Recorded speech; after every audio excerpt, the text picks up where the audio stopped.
નમસ્કાર વિદ્યાર્થી મિત્રો, ગુર્જરી જ્ઞાન ગંગામાં આપનું હાર્દિક સ્વાગત છે। ધોરણ 10 ગુજરાતી એકમ 4 અલંકાર વિશે આપણે માહિતી લીધી હતી। પાર્ટ 1 અને પાર્ટ 2 ની અંદર આપણે અલંકાર એટલે શું અને અલંકારના પ્રકારમાં શબ્દ અલંકાર અને એના પ્રકાર વિશે આપણે માહિતી મેળવી હતી। આજે હવે આપણે જોઈશું અર્થાલંકાર।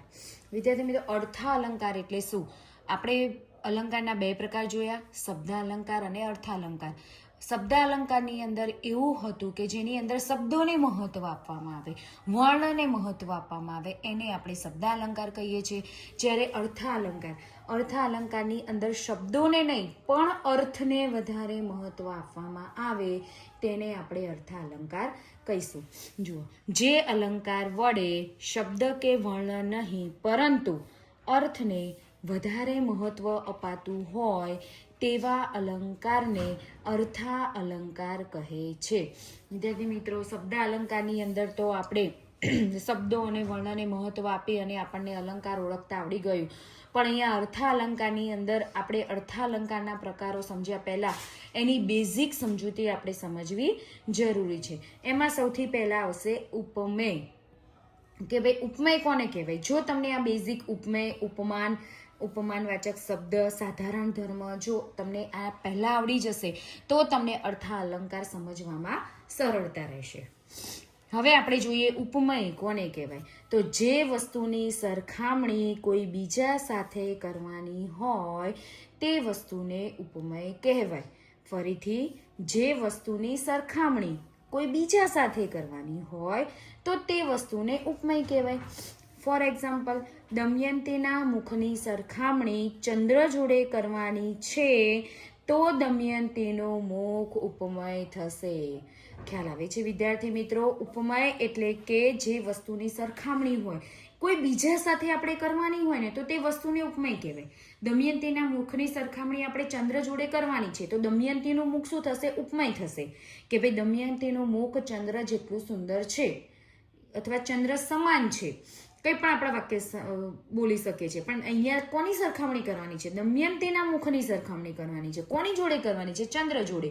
તો અહીંયા સરખામણી દમયંતીના મુખની કરવાની છે તો દમયંતીનું મુખ અહીંયા ઉપમેય થશે।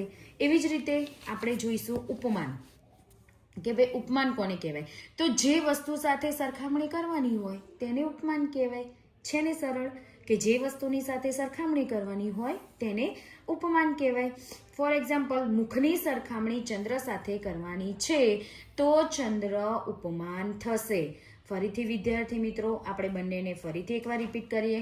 ઉપમેય એટલે કે જેની સરખામણી બીજા સાથે કરવાની છે, એટલે કે જેની સરખામણી કરવાની છે એને આપણે ઉપમેય કહીશું। અહીંયા દમયંતીના મુખની આપણે સરખામણી કરવાની છે તો દમયંતીનું મુખ ઉપમેય થશે।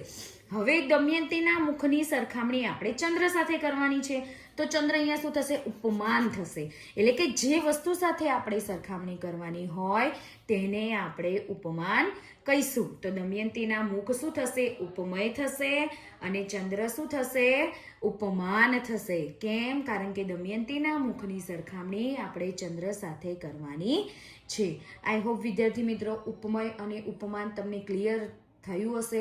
જો એની અંદર તમને કોઈ ડાઉટ હોય તો તમે મને કમેન્ટ બોક્સમાં જરૂરથી જણાવજો। હવે આપણે આગળ જોઈએ ઉપમાનવાચક શબ્દ। ઉપમાનવાચક શબ્દ એટલે કે જે શબ્દો દ્વારા સરખામણી દર્શાવવામાં આવી હોય, જે શબ્દો દ્વારા સરખામણી દર્શાવવામાં આવી હોય તો તેવા શબ્દને આપણે ઉપમાનવાચક શબ્દ કહીશું। કેવા શબ્દો? જેવું, સમાન, સરીખું, જેવો, જેવી, જેવું જેવા શબ્દોને આપણે શું કહીશું? ઉપમાનવાચક શબ્દ। જેવું, સમાન, સરીખું, જેવો, જેવી, જેવું, સમાન। હવે આવશે સાધારણ ધર્મ। સાધારણ ધર્મ કોને કહેવાય? તો ઉપમેય અને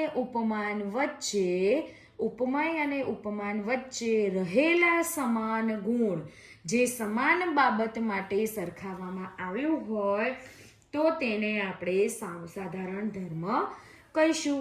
કઈ રીતે વિદ્યાર્થી મિત્રો? કઈ રીતે અહીંયા આપણે જોઈએ છે કે સાધારણ ધર્મ એટલે કે ઉપમાન અને ઉપમાન બંને વચ્ચેનો ગુણ આપણને સમાન દર્શાવ્યો હોય તો તેને આપણે સામાન્ય ધર્મ કહીશું. કઈ રીતે આપણે જોઈએ એક્ઝામ્પલ અહીંયા જોઈશું કે તે રાજા સિંહ સમાન બળવાન છે. એક મિનિટ. તે રાજા સિંહ સમાન બળવાન છે. આ ઉદાહરણ જોયું તો અહીંયા રાજા શું થશે? ઉપમય થશે. કેમ? રાજાની સરખામણી આપણે કોની સાથે કરી છે? સિંહ સાથે કરી છે. કોની સાથે કરી છે? સિંહ સાથે કરી છે. તો રાજા અહીંયા ઉપમય થશે. સરખામણી કરી છે સિંહ એટલે સિંહ અહીંયા ઉપમાન થશે. સમાન શબ્દ છે એને આપણે કયું કહીશું? સાધારણ ઉપમાનવાચક શબ્દ કહીશું અથવા સરખામણીવાચક શબ્દ કહીશું સમાન. અને બળવાન, બળવાન એ સાધારણ ધર્મ થશે. કઈ રીતે? અહીંયા રાજા અને સિંહ બંનેનો ગુણધર્મ આપણને અહીંયા બળવાન બતાવ્યો છે. એટલે કે ઉપમય અને ઉપમાન બંનેનો ગુણ સમાન આપણને અહીંયા બળવાન બતાવ્યો છે. એટલે આપણે એને સાધારણ ધર્મ કહીશું. સાધારણ ધર્મ એટલે કે ઉપમય અને ઉપમાન વચ્ચે રહેલા સમાન ગુણ જે સમાન બાબત માટે સરખાવવામાં આવ્યા હોય તો તેને આપણે સાધારણ ધર્મ કહીશું. તો અહીંયા સિંહ પણ કેવો છે? બળવાન છે. તો બળવાન છે તો રાજા પણ અહીંયા બળવાન છે, સિંહ પણ બળવાન છે. તો બંનેનો તો એક જ ગુણ થયો. તો કે ભાઈ રાજા સિંહ સમાન બળવાન છે તો અહીંયા રાજા ઉપમય થશે, સિંહ ઉપમાન થશે. સમાન શબ્દ છે એ સરખામણી સૂચક શબ્દ થશે અને બળવાન છે એ સાધારણ ધર્મ થશે. વિદ્યાર્થી મિત્રો, અહીંયા આપણે અર્થાલંકાર શીખ્યા પહેલા તમને ઉપમય, ઉપમાન, સાધારણ ધર્મ અને સરખામણીવાચક શબ્દની તમને ખ્યાલ આવી ગયો છે. જો તમને આની અંદર કોઈ ડાઉટ હોય તો તમે કમેન્ટ બોક્સમાં જરૂરથી જણાવજો, કારણ કે જો આ ક્લિયર થશે તો જ તમને પાછળના અલંકાર ફટાફટ ખ્યાલ આવશે. હવે આપણે જોઈશું અર્થાલંકારના પ્રકાર. હવે આવશે અર્થાલંકારનો પ્રકાર. અર્થાલંકારના પ્રકારની અંદર સૌથી પહેલા આવશે ઉપમા અલંકાર. પહેલો જ પ્રકાર છે ઉપમા અલંકાર. વિદ્યાર્થી મિત્રો જુઓ, એના નામથી જ આપણને ખ્યાલ આવે છે ઉપમા એટલે કે ઉપમા આપવી, સરખામણી કરવી, ઉપમા આપવી કોઈ પણ વસ્તુને, જેને કહેવાય ઉપમા અલંકાર. જ્યારે ઉપમયની સરખામણી ઉપમાન સાથે કરવામાં આવે તો તેને ઉપમા અલંકાર કહે છે. ફરીથી, જ્યારે ઉપમયની સરખામણી ઉપમાન સાથે કરવામાં આવે તો તેને ઉપમા અલંકાર કહેવાય. વિદ્યાર્થી મિત્રો, આગળ આપણે જોયું ઉપમય કોને કહેવાય ને ઉપમાન કોને કહેવાય. તો અહીંયા એ જ વસ્તુ અહીંયા આપણને બતાવવામાં આવી છે કે જ્યારે ઉપમયની સરખામણી ઉપમાન સાથે કરવામાં આવે તો તેને ઉપમા અલંકાર કહેવાય. એમાં શબ્દો વપરાશે જેવો, જેવી, સમાન, માફક, સરખો, સરખી વગેરે વગેરે. પહેલું જ આપણે ઉદાહરણ જોઈએ કે દમયંતીનું મુખ ચંદ્ર સમાન છે. તો અહીંયા આપણે જોઈ શકીએ છીએ કે દમયંતીના મુખની સરખામણી ચંદ્ર સાથે કરવામાં આવી છે. કે દમયંતીનું મુખ ચંદ્ર સમાન છે તો દમયંતીના મુખની સરખામણી ચંદ્ર સાથે કરવામાં આવી છે. તો અહીંયા શું થશે?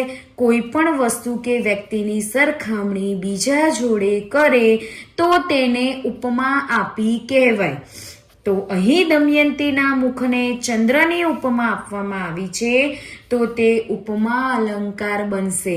કેમ? કારણ કે દમયંતીના મુખની સરખામણી આપણે ચંદ્ર સાથે કરી એટલે દમયંતીના મુખને આપણે ઉપમા આપી. શેની આપી? ચંદ્રની ઉપમા આપી કે ભાઈ દમયંતીનું મુખ ચંદ્ર સમાન છે એટલે કે દમયંતીના મુખને આપણે ચંદ્રની ઉપમા આપી છે, જેથી બનશે ઉપમા અલંકાર. વિદ્યાર્થી મિત્રો, તમને ખ્યાલ આવતો હશે ઉપમા એટલે. ફરીથી સમજાવું છું કે ઉપમા અલંકાર એટલે કે ઉપમા આપવી. કોઈ પણ વસ્તુને બીજા સાથે સરખાવીએ ત્યારે આપણે જે ઉપમા આપીએ તેને ઉપમા અલંકાર કહેવાય. અહીંયા દમયંતીના મુખને આપણે ચંદ્ર સાથે સરખાવી છે એટલે કે અહીંયા ચંદ્ર શું થશે? ઉપમા આપી છે એટલે અહીંયા બનશે ઉપમા અલંકાર. એવી રીતે આપણે બીજું ઉદાહરણ જોઈએ. બળતા અંગારા સમી આંખો તેને સ્થિર કરી. બળતા અંગારા સમી આંખો તેને સ્થિર કરી. તો બળતા અંગારા ઉપમાન છે, આંખો છે ઉપમય છે.